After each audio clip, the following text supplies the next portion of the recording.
Drogas en diferentes contextos culturales. Uso de la coca y el tabaco por los Witoto.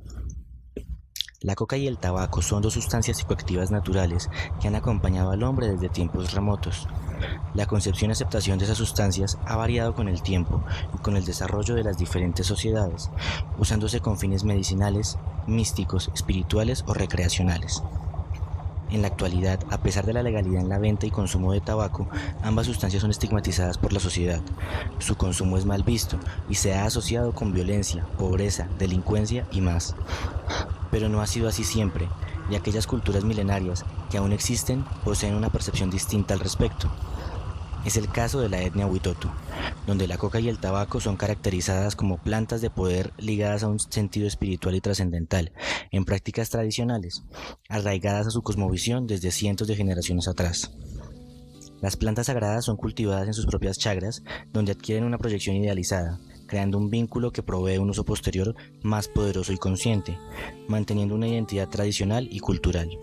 El proceso de cultivo y preparación del mambe es realizado por los miembros de la comunidad por medio del trabajo colectivo y más adelante lo utilizan en procesos primordiales de limpieza e iluminación. Para Alonso, las plantas de poder son el medio para canalizar, expresar y expandir los pensamientos, las ideas y la palabra, más no una fuente de conocimiento.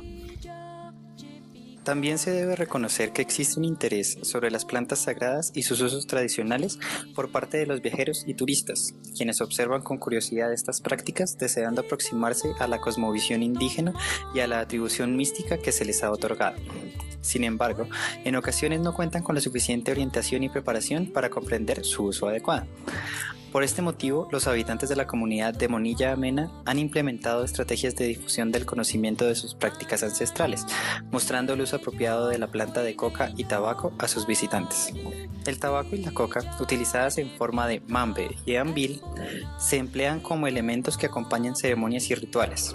Al ser utilizados, crean un vínculo importante que actúa como ente iluminador y a su vez ayuda con los espacios de pensamiento y de palabra, generando lucidez y vitalidad. Visto de esta manera, las plantas de poder desempeñan un papel de unión entre las diversas comunidades que participan en la maloca, abriendo caminos para el diálogo y permitiendo el intercambio de saberes y conocimientos de tal manera que se crea un espacio de discusión interétnico el cual les brinda las herramientas suficientes para establecer vínculos de unión y de fortalecimiento. Estas dos plantas conforman una unión o matrimonio, en la cual la una es el complemento de la otra y así se vuelven productoras de vida. La dimensión femenina de esta unión es representada por la coca, siendo el abuelo tabaco la parte masculina. Ellas tienen un espíritu propio que interactúa con el espíritu del hombre y basados en eso pueden tener un uso asociado a la dimensión positiva de las plantas de poder o por el contrario se pueden asociar a la dimensión negativa y oscura de la planta dependiendo de su fin. A pesar de existir un simbolismo tan marcado entre los integrantes del cabildo con el empleo de las plantas, la obtención del mambe ha perdido la connotación tradicional y de arraigo, puesto que al ser una maloca urbana no se tiene acceso a tierras que les permiten cultivar las plantas en sus propias chagras, y víctimas quizás de la globalización se han visto obligados a recurrir a prácticas comerciales para la obtención de este producto. Puerto Nariño, Hotel Paraíso, Ayahuasca. Bajo la cosmovisión de Armando, la madre naturaleza está regida bajo la filosofía del Yin Yang. Ella es la diosa y es el poder de convencimiento, la fe, el amor y la gratitud hacia ella, la cual actúa en ese cambio mental, físico y espiritual. Se recalca el uso de las plantas de poder desde su parte oscura y maligna, pero también desde su parte lumínica y bondadosa. La utilización del tabaco, visto como mago blanco, genera un proceso de iluminación y de poder en el que se crea un campo de energía. Después de haber pasado por dicho proceso, entra la madre coca, aquella que te da fuerza, te renueva y te llena de vida. Conclusiones. Las plantas tienen un carácter universal.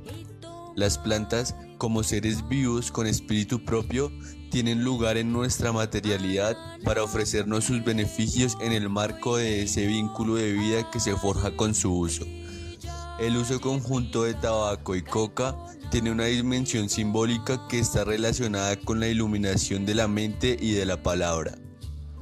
La comercialización de las plantas, inmersa en circuitos de mercado importantes en el territorio amazónico, causa un crecimiento en el nicho poblacional que consume las plantas de poder.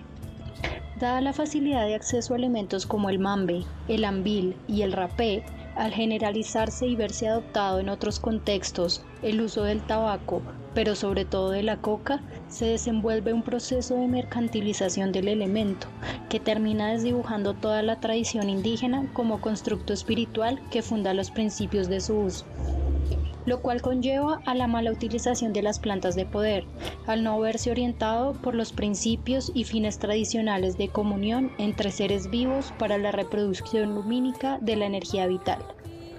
Esta lógica de mercado representa una amenaza directa en contra de la preservación de las prácticas tradicionales, ya que al verse inmersa en estas prácticas mercantilistas, las plantas de poder pierden todo el sentido sagrado que establece la cultura de los pueblos indígenas, convirtiéndolas en un producto más, siguiendo la ley de oferta y demanda, que puede llevar al generar usos tan negativos como el narcotráfico